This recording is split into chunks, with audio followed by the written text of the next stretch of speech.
Assalamualaikum warahmatullahi wabarakatuh. Alhamdulillah nahmaduhu wa nasta'inuhu wa nastaghfiruhu wa na'udzu billahi min syururi anfusina wa min sayyiati a'malina. May yahdihillahu fala mudilla lahu wa may yudlilhu fala hadiyalah. Asyhadu an la ilaha illallah wa anna Muhammadan abduhu wa rasuluhu la nabiyya wa la rasula ba'dah.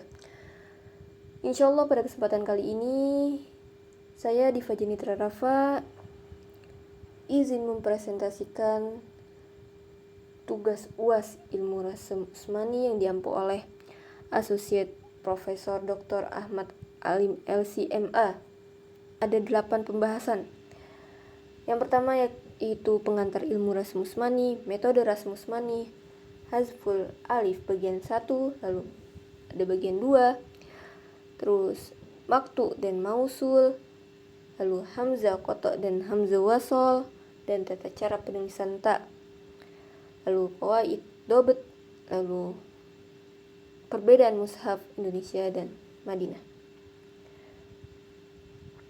Baik, yang pertama yakni pengantar ilmu Rasem Usmani. Secara bahasa, rasem itu artinya ejaan atau teknik penulisan, yang secara istilah yakni sebuah ilmu secara khusus menjelaskan tentang tata cara penulisan Al-Quran ketika diturunkan dan berlanjut hingga pembukuannya dengan bantuan tangan para sahabat. Nah, Rasem Usmani yakni ejaan bahasa Arab yang digunakan untuk menulis mushaf Al-Quran waktu pembukuan pada masa pemerintahan Utsman bin Affan. Nah, di sini ada pertanyaan, apakah Rasem Usmani tauqifi atau ijtihadi? Nah, di sini ada 3 pendapat. Ada yang mengatakan tauqifi. Menurut jumhur ulama berpendapat bahwa Rasem Usmani ini tauqifi, yakni sudah ditetapkan Allah dan tidak dapat dirubah, harus apa adanya. Nah, lalu Ibnu Khaldun dan Al-Baqillani berpendapat bahwa Rasem Usmani ini ijtihadi, tidak harus sama persis, tapi boleh dikembangkan. Lalu pendapat yang terakhir yakni Imam Al-Iz Ibnu Abdissalam dan Az-Zarkashi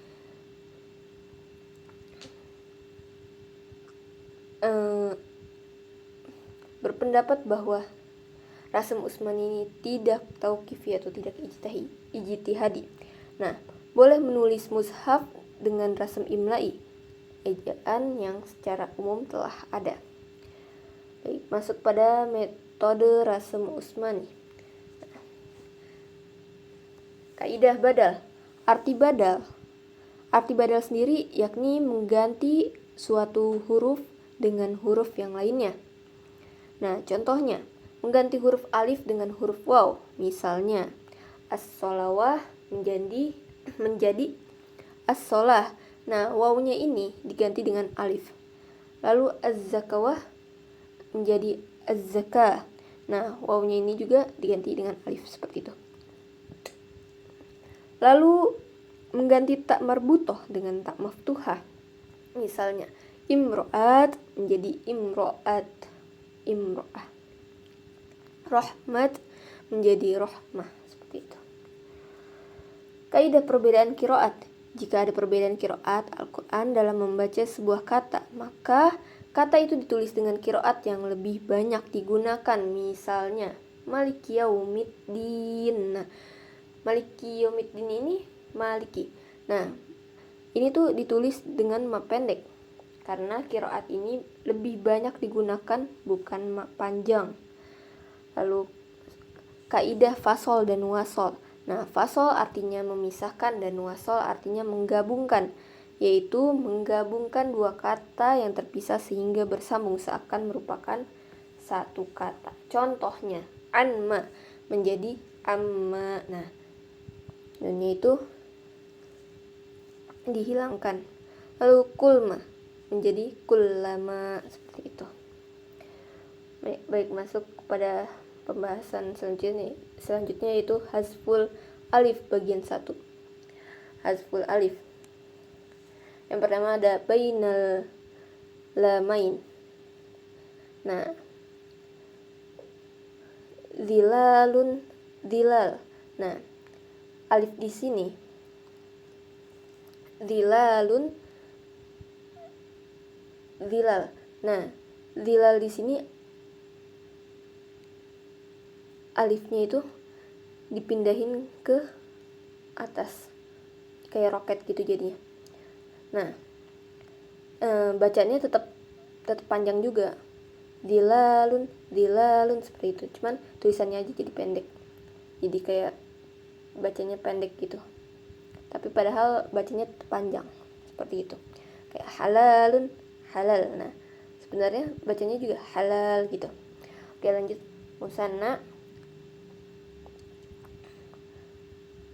lasahironi,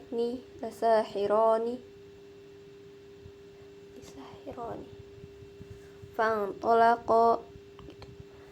Na wa'allamnahu wa atayna al-i'dad salasa ayyam samaniyah azwaj. Oke. Selanjutnya hazful alif bagian 2. Nah, nama-nama non Arab. Nah, nama-nama non Arab ini nama-nama ajam. Nah, seperti Luqman, Israil,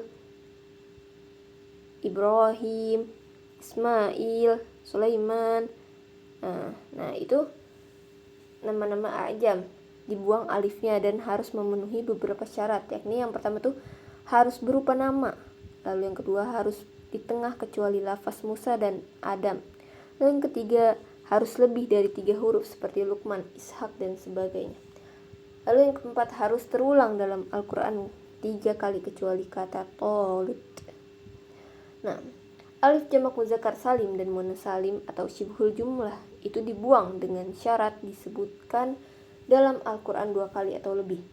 Terus tidak ada alif yang setelahnya ditasydid secara langsung. Contohnya as-sodiqina dan al-alamina. Oke. Lalu masuk pembahasan selanjutnya maktu dan mausul. Maktu seharusnya langsung ketika membaca diidghamkan, tapi di sini an dan la dipisah. Jadi harus dipisah di 10 tempat. Yang pertama ada dalam surat At-Taubah ayat 118, illa malja. Nah, maka di sini penulisannya dipisah an dan la. Nah, oleh karena itu disebut dengan maktu. Kemudian yang berikutnya adalah pada surat Hud ayat 26. Nah, dalam penulisannya di sini dipisah juga, maka itu disebut maktu. Seperti itu. Lalu di sini ada mausul. Contoh mausul yaitu terdapat dalam surat Al-An'am ayat 143. Nah, bisa dilihat sendiri. Nah, itu tuh amma. Nah, amma di sini nunnya tuh dihilangkan, langsung dimasukkan ke mimnya dengan tasydid, maka dibaca jadi amma tuh, ammash. Nah, jadi amma, nunnya dihilangkan. Nah, itu diperintahkan untuk dimausulkan, jadi nunnya tidak ada, seperti itu. Nah, selanjutnya hamzah koto dan hamzah wasol dan tata cara penulisan ta. Oke. Hamzah koto. Nah, hamzah koto di sini yakni hamzah yang dibaca di awal, baik di awal, di tengah maupun di akhir. Nah, sedangkan hamzah wasol itu hanya dibaca di awal saja, seperti itu. Nah, hamzah koto ini terdapat pada Quran surah At-Taubah ayat 118, yakni alam malja aminallah. Nah, lalu ada Hud ayat 14, Yasin 60, Hud 26, dan Al-Mumtahanah ayat 12 dan masih ada lagi. Oke, selanjutnya penulisan huruf ta. Nah, kata imro'ah ketika menunjukkan sendiri, maka taknya itu marbutoh. Kalau disandingkan dengan kata lain seperti suami atau keluarga, maka taknya itu mabsutoh. Nah, contohnya itu imro'atul aziz, terdapat dalam Quran surah Yusuf. Nah, lalu imro'atul fir'aun dalam Quran surah At-Tahrim ayat 11. Imro'atun Nuh. Nah, jadi itu tuh taknya tuh mabsutoh seperti itu. Lalu qaid dobet. Orientalis menyangka Rasul Utsmani adalah rekayasa. Mushaf pada zaman Utsman dikirim ke Basrah, Kufah, Syam, Hijaz, dan Madinah. Dan Madinah juga ada yang khusus dipegang oleh Utsman dan beliau hatam dalam satu sholat dengan mushaf ini. Penulisan mushaf dipandu agar sesuai wahyu. Nah, saat akan dibunuh juga Utsman membaca Quran dengan mushaf ini, dan darah itu muncrat tepat di posisi wal dia talatof, yakni pada surat Al-Kahfi.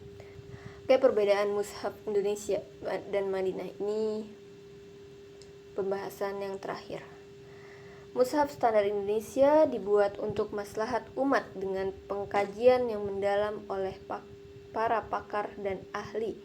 Dalam ilmu rasem ada dua guru besar, yaitu Imam Ad-Dani dan Imam Abu Daud, yang paling punya kecondongan sehingga terjadi perbedaan. Nah, ini contohnya. Total ada 120 kata dalam mushaf Indonesia yang menggunakan metode sendiri yang melibatkan Lajnah Tafsir Indonesia dan Timur Tengah. Baik, wallahu a'lam bishawab. Hanya itu yang dapat saya sampaikan, kurang lebihnya saya mohon maaf. Wabillahi taufiq wal hidayah. Wassalamualaikum warahmatullahi wabarakatuh.